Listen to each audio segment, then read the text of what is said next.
Chapter 7, Episode 24. Serelipta's Punishment and Ryoma's Calling. Oh. After coming to the church, praying in the chapel, and opening my eyes upon sensing that I had been beamed up to the divine realm, I found all 9 of the gods before me. Usually, I would be greeted by 2 or 3 on a good day. I wondered if something had happened. Hello, welcome. Wilyeris Grimp. Thanks for helping out the other day. 'Twarn't nothin', B.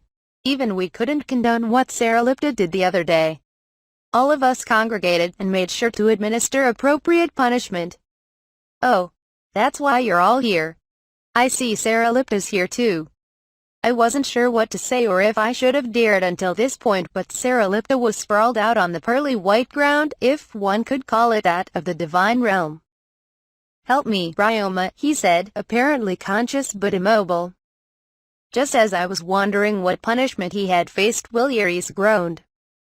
Don't pay him or his dramatics any mind. Is he all right? Fernobelia, the god of magic, answered me. Serelipta's punishment is the temporary confinement of his powers. We left him with the bare minimum to manage his share of the world and took away the rest. That doesn't make him ill or in pain, though. He's only flopped out like a worm because he's weak. The first time you two met, you were in a giant sphere of water, right? Yes, we were. He always kept that ball of water around him before we cut off his powers. It was an environment that gave him the most comfort and power as the god of water. A sort of barrier. While the water creates a powerful effect even from the perspective of us gods, he can't achieve his full potential without it. Ah, invincibility with a clause. You could put it like that. Some of us didn't think curbing his powers was enough of a punishment. So, we decided to keep him weakened and put him through the same military training the elite warriors go through in the human realm. Chalked up all the pain from the training regime as part of his punishment. He's just sore from head to toe. Unlike humans, physical training has absolutely no benefit for us. Such rigorous training, knowing there's nothing to gain from it. I certainly wouldn't have wanted to do that, and Serelipta was not physically strong, to say the least. When Serelipta first left his ball of water, he cried uncle after walking on his feet for 3 minutes.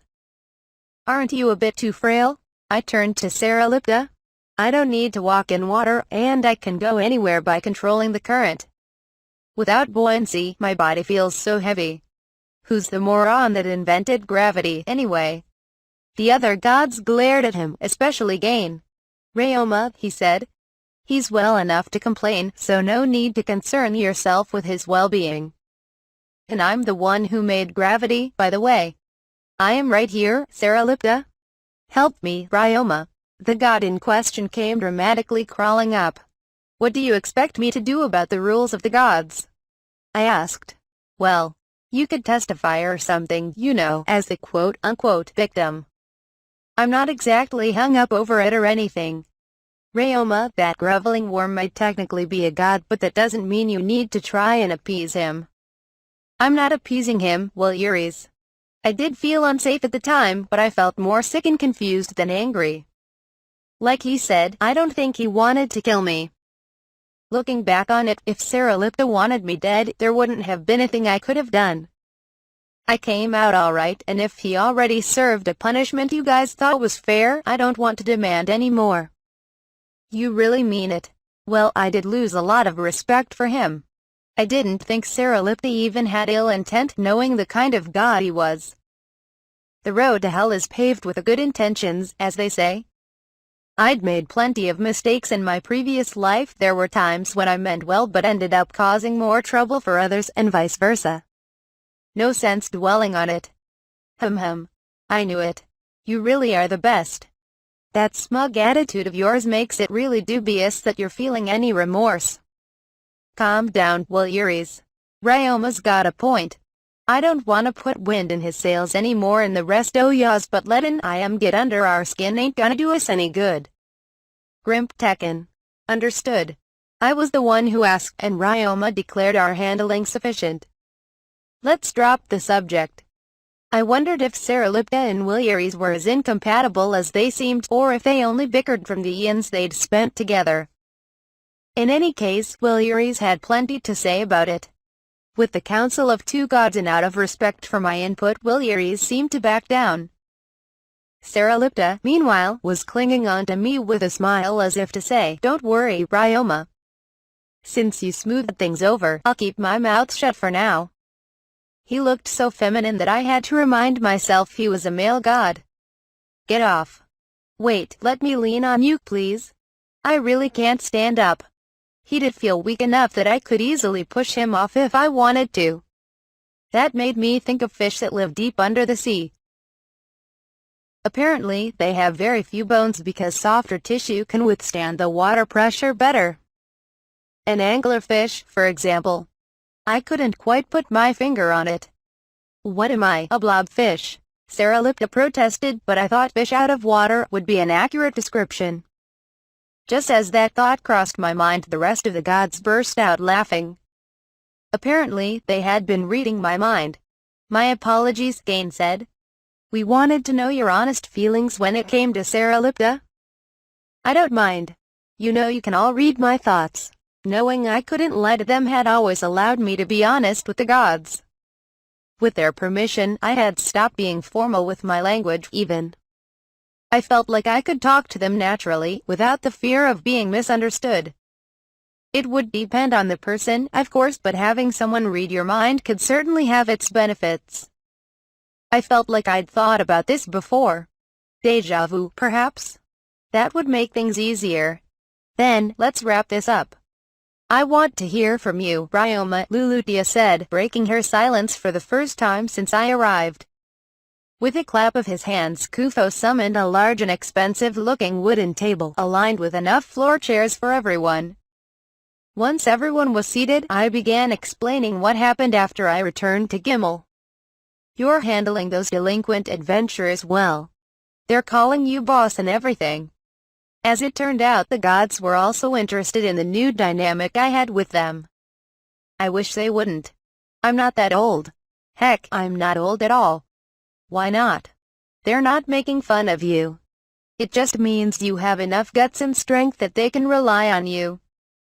I'm happy if they see me as someone they can trust. But in my last life, I was often mistaken for someone in that line of work. I've been questioned on the street and whatnot by the police, so I still have a bit of a bad taste in my mouth about it.